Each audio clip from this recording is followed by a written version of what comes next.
Guys, welcome my blog. আপনাদের রিকোয়েস্টে আবারও চলে আসলাম।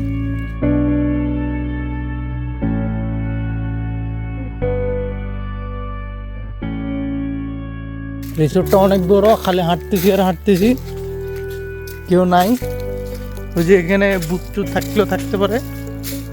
তো এটা আসলে একটা পরিত্যক্ত রিসোর্ট, এটা মালদ্বীপের একটা রিসোর্ট।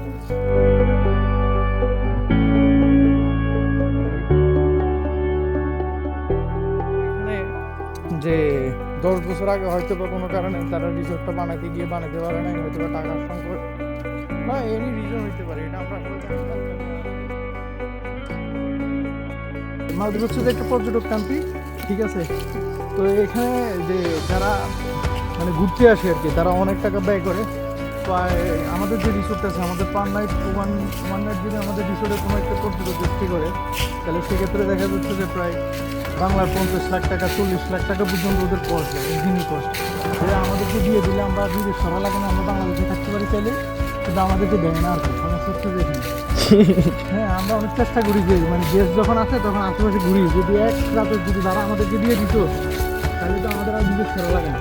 কিন্তু ওরা আসলে অনেক মানে দয়াশীল মানুষ, ওরা শুধু রিসিপ্টে দেয়, আমাদেরকে দেয় না। তবে মাঝে মাঝে টিপস দিয়ে যায়, যেটা সত্যি কথা। তো যখন একটা গেস্ট টিপস দিয়ে যায় তখন আসলে বাংলা 50,000 টাকাও পড়ে যায় এক একটা টিপস। তো এটা অনেক সময় হয় কি যে আমরা যারা মানে আউটডোর আর ইনডোরে যারা কাজ করে আর কি, মানে যারা একটা ভিতরের সাইডে কাজ করে, গেস্টটিকে খুব একটা বেশি যাওয়া পড়ে না, তারা হচ্ছে যে হ্যান্ড টিপস যেগুলো এগুলো পাই না। তবে গেস্ট যখন সবার জন্য দিয়ে যায় তখন আমরা এগুলো পাই। তো গেস্ট যখন দিয়ে যায় দেখা যাচ্ছে যে এক একজনের জন্য পার পার্সন $500 $200 এরকম দিয়ে যায়, অনেক সময় হয়। বছরে আমরা এরকম একবার দুবার পাই। তো এই ছিল কথা। এখন আমাদের রিসোর্ট থেকে আউটিংয়ে যে আমাদেরকে নিয়ে আসছে, এই জন্য আমরা এটা ঘুরে দেখতেছি। কিন্তু কথা হচ্ছে যে আমি ঘুরতে ঘুরতে অনেক ভিতরে চলে যাচ্ছি, কিন্তু এখন বুঝতেছি না যে আবার যাবো কীভাবে, কারণ রিসোর্টটা আসলে মোটামুটি বিশাল বড়। আর রিসোর্টের থেকে অনেক রাস্তা হয়, মানে যেরকম বাংলাদেশের অলিগুলি, বাজারের ভিতরে অলিগুলি থাকে এরকম রাস্তা হয় অনেকগুলো। তো এখন আসছি কিন্তু কীভাবে ব্যাগ যাবো এটাও চিন্তা করতেছি। যাই হোক, আপনারা পাশে থাকেন, ভালো থাকবেন আপনারা। আর এটা হচ্ছে এখনকার বর্তমানে অনেক কিছু ভিউ দেখলেই বুঝতেছেন এটাকে পরিত্যক্ত রিসোর্ট। হ্যাঁ,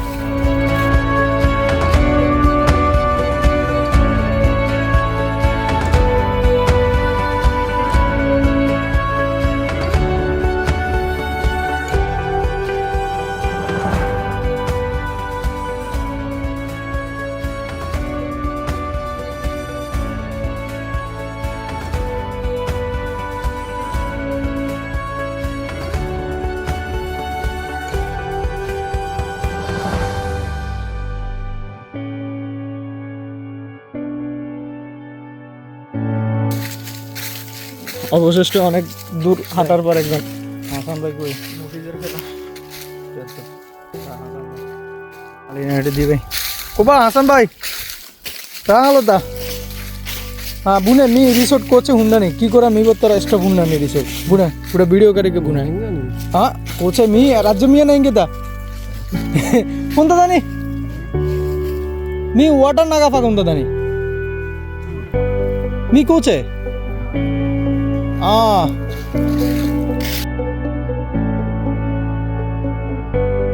এখানে হচ্ছে যে এই যে ভিউ আমরা যে দেখতে পাচ্ছি, আমি তো আগে বলছি, আগের ভিডিওতে বলছি এটা পরিত্যক্ত একটা রিসোর্ট।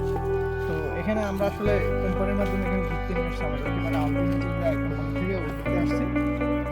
কত হচ্ছে যে এখানকার যে পরিবেশ, মানে পরিবেশটা হচ্ছে যে অনেক সুন্দর, কারণ হচ্ছে এখানে কাজগুলো কাটা হয় না, প্রায় 10 বছর হয়ে গেছে।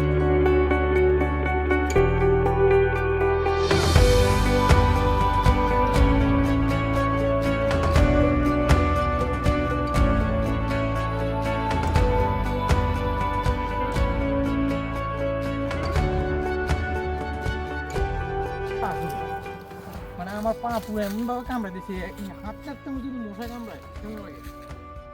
ইউটিউবে আমার যখন যেটা ভালো লাগে আসলে আমি এই জিনিসটা শেয়ার করি।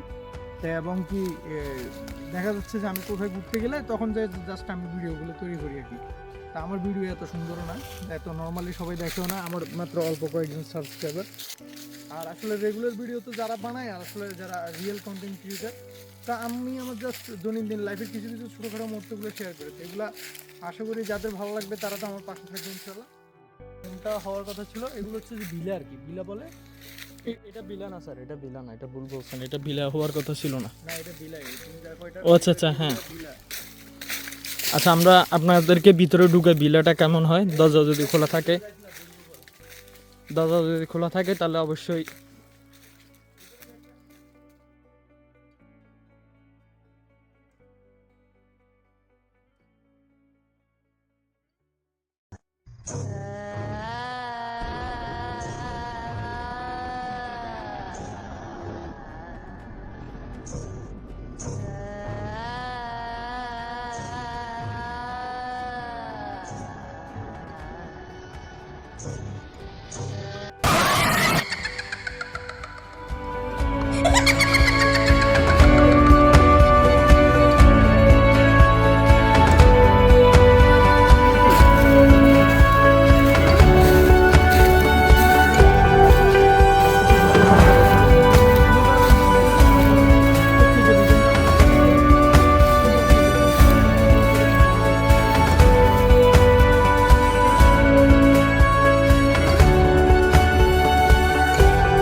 এটা হচ্ছে যে মূলত যে যে গেস্টগুলো আছে, হ্যাঁ গেস্টগুলো আসে এবং ওরা হচ্ছে বিচ অনেক বেশি পছন্দ করে, কারণ ওদের দেশে তো অনেক ঠান্ডা পড়ে, বিশেষ করে যারা ইউরোপ কান্ট্রিতে থাকে ওরা অনেক ঠান্ডার মুহূর্তগুলো মানে মলদ্বীপে চলে আসে, কারণ মালদ্বীপের ওয়েদার হচ্ছে যে আপনার মানে রোদও থাকবে প্লাস বৃষ্টিও থাকবে, এখানে কখনো ঠান্ডা পড়ে না এবং ওয়েদারটা প্রায় আমাদের বাংলাদেশের সাথে মিশ্রিত।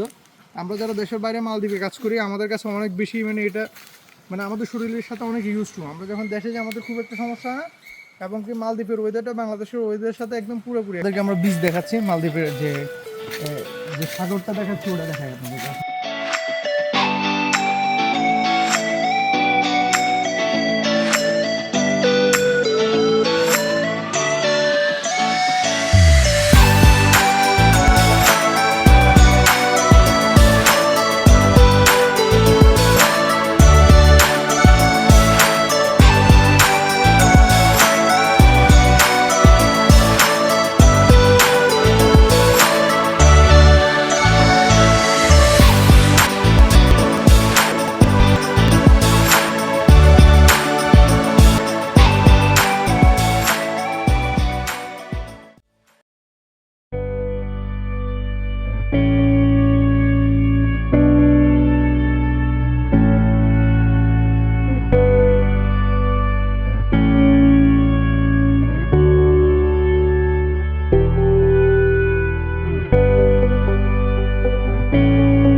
আমার মনের